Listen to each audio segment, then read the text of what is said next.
ও sheet! আয়নাটা তো ভেঙেই গেল। তো আম্মু দেখলো অনেক মারবে। সো আম্মুকেও খুশি করি, তোমাদেরকেও খুশি করে চলো DIY করা যাক। সো এখানে ফার্স্টে আমি একটা কার্ডবোর্ড নিছি। কার্ডবোর্ডে একটা বাটারফ্লাই ড্র করে নিছি। আমারটা একটুও সুন্দর হয় নাই। তোমরা আরো সুন্দর করে ড্র করে নিও। দেন হচ্ছে এক সাইডে আমি ডাবল সাইডের টেপ লাগাইছি। তোমরা চাইলে এখানে গ্লুও ইউজ করতে পারো। যেটা তোমাদের ভালো লাগবে সেটাই।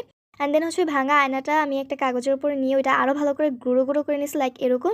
অ্যান্ড দেন হচ্ছে ওটাকে হাত দিয়েই বসানো শুরু করেছিলাম। দেন হচ্ছে আমি চিমটি বা যেকোনো একটা কিছু দিয়ে এটা বসানো শুরু করেছি। কারণ হচ্ছে আমার হাতটা কেটে গেছিল।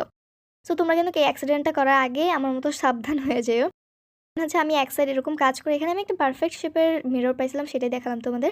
এক সাইডে এরকম কাজ করে দেন হচ্ছে আরেক সাইডে আমি পেইন্টিং করব। ফার্স্টে white colour dot, dot then and blue colour dot, dot, dot দিয়ে একটা ডিজাইন করে নিছি। সো দেন হচ্ছে সাইডে দিয়ে বর্ডার করে ফেলছি অ্যান্ড দেন হচ্ছে একটা ফ্রেম লাগিয়ে এটাকে পারফেক্ট করে দিছি। ফ্রেমের ভিডিওটা আগে আপলোড করা হয়ে গেছে, তোমরা চাইলে দেখে নিতে পারো। সো হোপফুলি ভিডিওটা ভালো লাগলে like, comment, share and subscribe to my channel.